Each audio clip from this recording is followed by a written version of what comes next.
জামালপুরের ভয়াবহ একটি নিউজ যে একদিনে ৬ জনকে গণধর্ষণ করা হয়েছে। চলুন দেখে আসি কোথায় এবং কে করেছে এই কাজগুলো। জামালপুরে একদিনে ২ শিশুসহ ৬ জন ধর্ষণের শিকার।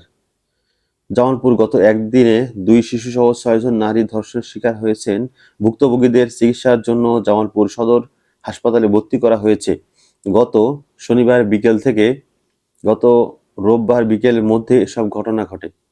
স্থানীয় সূত্রে জানা গেছে গত শনিবার বিকেলে মাদারগঞ্জ উপজেলার থ্যালাসেমিয়া আক্রান্ত এক শিশু ধর্ষণের শিকার হয়েছে। একজন অসুস্থ শিশু তাকেও ধর্ষণ করা হয়েছে।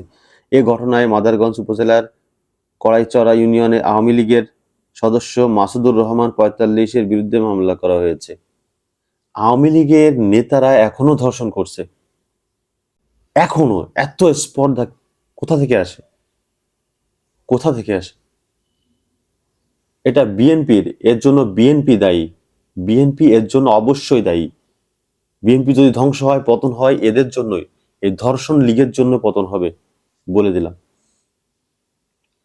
দেখুন, ভুক্তভোগী পরিবার সূত্র জানা গেছে শনিবার বিকেলে শিশুটিকে বাড়িতে রেখে বাইরে যান তার স্বজনরা। এই সুযোগে প্রতিবেশী মাসুদুর রহমান ঘরে ঢুকে শিশুটিকে ধর্ষণ করেন এবং শিশুটি কাউকে না জানাতে প্রাণনাশের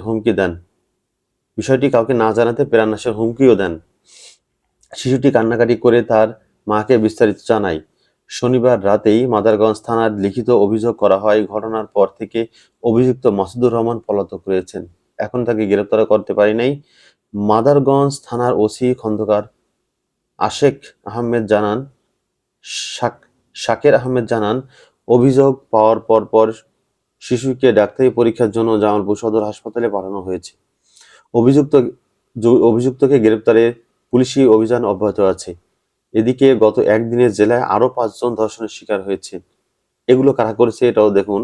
তাদের মধ্যে ইসলামপুর উপজেলার ৪ বছরের এক শিশু। অবাক কাণ্ড ভাই। এক শিশু ইসলামপুর পৌরসভায় ২৯ বছর বয়সী এক নারী, মেলান্দহ উপজেলার ১৭ বছরের এক কিশোরী, জামালপুর পৌরসভায় ২১ বছরের এক নারী এবং সদর উপজেলার ৪০ বছর বয়সী এক নারী রয়েছে। একই দিনে জেলার এতগুলো নির্যাতনের ঘটনার সাধারণ মানুষের মাঝে তীব্র ক্ষোভ ও উদ্বেগ সৃষ্টি হয়েছে। স্থানীয়রা অবিলম্বে দোষীদের গ্রেপ্তার করে দৃষ্টান্তমূলক শাস্তির দাবি জানিয়েছেন। জামালপুর সদর হাসপাতালে আবাসিক কর্মকর্তা ডাক্তার তারিকুল ইসলাম বলেন, ভুক্তভোগীদের প্রয়োজনীয় চিকিৎসা দেওয়া হচ্ছে। আইনি প্রক্রিয়ার জন্য আলামত সংগ্রহের কাজ চলছে। কি বুঝলেন? সারা বাংলাদেশে কি শুরু হয়েছে এগুলো? আওয়ামী লীগকে পুনর্বাসন করার দায়িত্ব নিয়েছে বিএনপি এবং এই ধর্ষণের দায়িত্বও বিএনপিকে নিতে হবে। এই ধর্ষণ সরাসরি বিএনপি জড়িত না থাকলেও ইনডিরেক্টলি অবশ্যই বিএনপি জড়িত। ধর্ষণের কাজ হলো আওয়ামী লীগ এবং বিএনপির, এরাই ছাড়া ধর্ষণ আর কেউ করে না। এই দুই পন্থীরাই ধর্ষণের সাথে জড়িত। আজ যদি ইসলামিক রাষ্ট্র কায়েম হতো, ধর্ষণ করার স্পর্ধা দেখাতো না, স্পর্ধা দেখানো মানে মনে আনতো না যে তারা ধর্ষণ করবে। তাদের বিচার যাই হোক না কেন, তারা সাহস করতো না। কারণ জানে বিএনপি আওয়ামী লীগ ক্ষমতা আসলে ধর্ষণ করে সেঞ্চুরি উদযাপন করা যায়, কোনো বিচার হয় না।